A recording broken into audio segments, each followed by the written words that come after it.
Brian Carper here with your tip of the week. Today we're going to be talking about basic lures. Lures that you use when you get started, lures that you need in your tackle box. There are so many lures out on the market now that this 2-3 minute video could be extended to an hour if we wanted to. But what I'm going to show you is the basics that you need to fill your tackle box with, and that will help you catch more fish. To start, what we're going to show you is the top water lures. Like I said, there's many out there, but these are just the top 3 that I highly recommend you have in your box. The first one is a buzzbait. And we'll be going through all of these lures and how they work in different conditions, different sizes and colors throughout this whole 52 tip week process. But nevertheless, we're going to just give you the basics here. This is a buzzbait. This buzzbait goes on top of the water. This blade turns, and it is a great top water bait in the summer, in the spring, in the fall when the fish are up shallow. And pretty much you're going to reel this one around rocks and wood and grass, and the buzzing on the surface creates a strike. This is a dynamite lure certain times of the year. Another one is a popper. This is more of a finesse bait that you plug and pop and twitch on the surface, and the mouth of this lure just spits water out, resembling a bunch of shad swimming off on the surface. This is probably one of the #1 baits we use throughout the year when there's any type of surface activity. This is another dynamite lure that you need to have. This one here is called a spook. It used to be called a Zero spook. I guess still is, but there's many different names now. This is the junior spook. This lure does what they call walking the dog. It floats on the surface, and then as you twitch it, it goes side to side like this, and it attracts the fish to come and feed on it. We like to throw these around rocks and stumps in the fall and the summer and spring. It takes a little bit more technique with this one, but this one is won me a lot of money. This one is a good bait and a must-have, in my opinion. Off of the top water baits, we're going to go to normal baits that you just cast on the lake. The sun's come up and you are going to try a different approach than the top water. This is one that's been around since fishing's begun, and this is a spinner bait. Your blades here resemble shad. They rotate as you reel it in through the water, and your skirt here actually is what resembles the fish, but the blades here resemble minnows as well and catch their eye and get them attracted to the lure. This one here is a crankbait. This crankbait obviously looks like a minnow, and this bill, most of them do float. There are some that suspend and even sink, but most of them do float, and then as you reel your line in, this lure will dive down with the pressure up against the bill.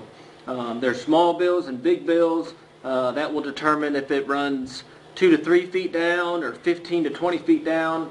But nevertheless, as you reel it in, it dives down and vibrates, and most of them have rattles, and it mimics a shad. You can cover a lot of water with this bait, and it is one that's been around forever and will always be productive. This is one you always want to have. When the shad are biting a lot, or the shad are up shallow and the bass are feeding all them, this is a dynamite lure called the rattle trap. It's thin, it's got a bunch of rattles and BBs in it. When you shake it and it's pulled through the water, it makes a lot of noise, a lot of commotion. It has a real tight wobble, and it really looks like a shad going through the water. These things are heavy. You can cast them a mile, and they're great for covering water. Definitely another one that is a must-have. Here is a jerk bait. It used to be called a stick bait, but it's just looks like a long minnow with your treble hooks. And this one, as you reel in, you twitch your rod, and this thing goes back and forth and up and down, and it's really great for causing a reaction strike. When you get this close to them and maybe they're not real active, maybe they're not hungry, when you twitch this by them real quickly, they will react on it without even thinking. Good cold water bait here when the fish are a little bit slower. Off of the hard plastic baits and the top water lures, we have a couple here These are plastic worms, plastic lizards. These you fish on the bottom with a weight, and you drag them on the bottom for fish that are feeding on the bottom or just a little bit slower, not as active as the fish that are chasing these moving baits. There's many different ways to rig these up with different hooks and weights, but nevertheless we will have more videos on that, on different ways to rig them at a later time. But these are just basics. Rubber worms, great to use. You can get them at any store. Next, coming down here is a jig. This is a lead head and a skirt. Kind of looks like the spinnerbait, but it doesn't have blades. This guy just sinks to the bottom. You put a trailer on it, what looks like a crayfish, and this just goes on the bottom and just bounces along on the bottom. It looks like a crawfish. If you're on a lake with a lot of rocks, especially, and they have a big crawfish hatch, crawfish, and the jig is a great lure all year round. But it's just another different style from the worm that you can fish slower. And lastly, we decided to throw this one in. It catches a lot of fish, especially when the fish are feeding. This is a soft plastic. It's called Fluke, and it's just a white. You can get different colors, but this one's white, and you hook it with a hook with no weight, and it just is very subtle. It sinks slowly, and it's just like the stick bait. It's just like the jerk bait here. They both twitch. They both twitch and go through the water. This one's just soft plastic, and you can throw it into areas where you won't, where it's really covered. You won't get stuck as much because the hook's buried in here, whereas these are exposed.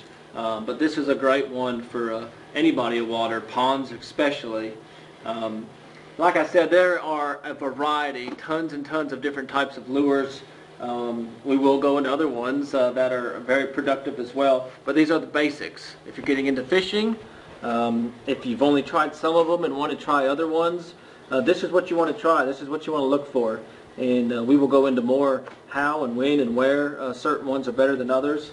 But this is the basics. Bass Fishing Lures 101, we'll call it. And I hope you've learned something. And if you have any questions, you can always reach out to us. Enjoy them. And that's Brian Carper's Tip of the Week.